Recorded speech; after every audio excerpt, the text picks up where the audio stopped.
नमस्कार, मैं सूरज कुमार तिवारी, संवाददाता बहराइच।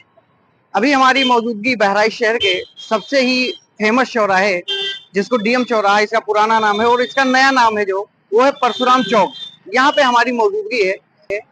देश के प्रधानमंत्री मोदी जी का कहना है कि भाई स्वच्छ भारत स्वस्थ भारत, और प्रदेश का स्वस्थ प्रदेश स्वच्छ प्रदेश, उसी की रूपरेखा को तैयार करते हुए बहराइच में भी स्वच्छ बहराइच, स्वस्थ और सुंदर बहराइच बनाने का जो संकल्प है नगर पालिका परिषद के द्वारा, यहाँ पे एक यात्री विश्राम स्थल बनाया गया है। नगर पालिका परिषद के द्वारा बनाया गया है। यहाँ पे यात्री लोग आते हैं, जो भी राही हैं वो यहाँ पर बैठकर थोड़ी देर विश्राम करते हैं और अपने अपने कार्यों को जोड़ते हैं। इसी के पास में लगा हुआ एक नगर पालिका परिषद का सार्वजनिक मूत्रालय भी बनाया गया है, जिसको अगर आप देखेंगे तो इसके बाहर का जो सुंदरता है तो वो बहुत अच्छे से बनाया गया है, लेकिन इसके अंदर बहुत सारी कमियां हैं जो हम आपको कैमरे के माध्यम से दिखाने का प्रयास करेंगे। पहली कमी अगर आप देखेंगे तो ये महिलाओं के लिए दो बनाए गए हैं मूत्रालय, और इसमें 24 घंटे ताले लगे रहते हैं। आप अगर देखेंगे तो इस दोनों में ताले लगे हुए हैं, और इसी से जुड़ा हुआ पुरुषों के लिए भी दो बनाया गया है। इसमें मूत्रालय करने की व्यवस्था की गई है, जिसमें अगर आप देख, अभी कुछ लोग हैं भी इसका इस्तेमाल भी लगातार लोग कर रहे हैं, लेकिन इसके अंदर पूरा व्यवस्था जर्जर है। इसमें ना वो यूरिन का वो जो लगा हुआ है, उसमें यूरिन पाइप तक नहीं लगी हुई, उसका फर्श टूटा हुआ है, टाइल्स डैमेज है, और एक जो है उसमें भी भराव की समस्या है। ये हमारे साथ में कुछ लोग और जुड़ भी रहे हैं। भैया क्या नाम है आपका? कमलेश। ये बताइए, अभी आप इसमें क्या किए हैं, कैसा है व्यवस्था यहाँ का?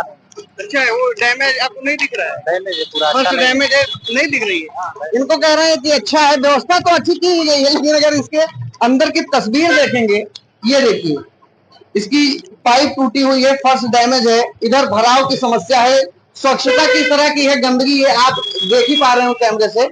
इसका इस्तेमाल लगभग दिन में 1000 से ज्यादा लोग इसका इस्तेमाल करते होंगे। प्रशासन से मेरी ये रिक्वेस्ट है, ईओ मैम से भी हमारी एक रिक्वेस्ट है कि जितना अच्छा इसको बनाया गया है, जितना इस पे खर्चा किया गया है, कम से कम थोड़ा बहुत खर्चा और करके इसको एक बार फिर से मेंटेन करा दिया जाए। बगल में ही डीएम साहब का आवास है, आपका भी आवास बिल्कुल जैसे सामने है।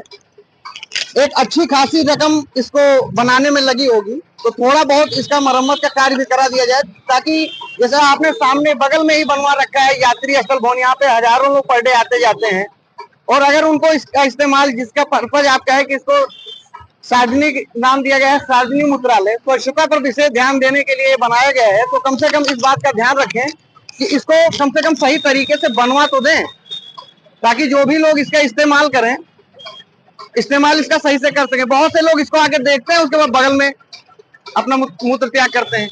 तो इसका जो उद्देश्य है कि बहराइच को स्वच्छ बनाया जाए, स्वस्थ बनाया जाए, तमाम तरह की बीमारियां गंदगी से फैलती हैं, सबका ये, और लगातार सरकार प्रयासरत भी है। बहुत से कदम सरकार, केंद्र सरकार हो, राज्य सरकार हो या स्थानीय प्रशासन हो, लगातार उसके द्वारा कार्य किए जा रहे हैं। ऐसा नहीं है कि कोई कमी है, लेकिन अगर इस तरह से जब आपका उद्देश्य मेन है कि पूरे शहर को क्लीन किया जाए, तो इस पे भी थोड़ा सा ध्यान अगर दे दिया जाए, तो यहाँ के जो स्थानीय लोग हैं या जो आने वाले जनपद के, अन्य जनपद के यात्री हैं, या इसी जनपद के जो यात्री, कम से कम इसका इस्तेमाल तो करें सही से। ईओ मैम से मेरी एक आखिरी रिक्वेस्ट ये है कि इसको तत्काल नगर पालिका के द्वारा सही करवाएं, और ये ताला इसका खुलवा दें। मान लीजिए कोई महिला मूत्र त्याग करना चाह रही है, ताला लगा कहाँ चली जाएगी? जो आपका उद्देश्य है कि इसको स्वच्छ बनाया जाए, महिलाओं की सिक्योरिटी के पर्पज से भी, तो इसको कम से कम आप ताला खुलवाएंगे तब तो इसके इस्तेमाल होगा। तो सभी का ये संकल्प है कि बहराइच को स्वच्छ बनाएं, सुंदर बनाएं, स्वस्थ बनाएं, लेकिन इसको बेहतर बनाएं। धन्यवाद।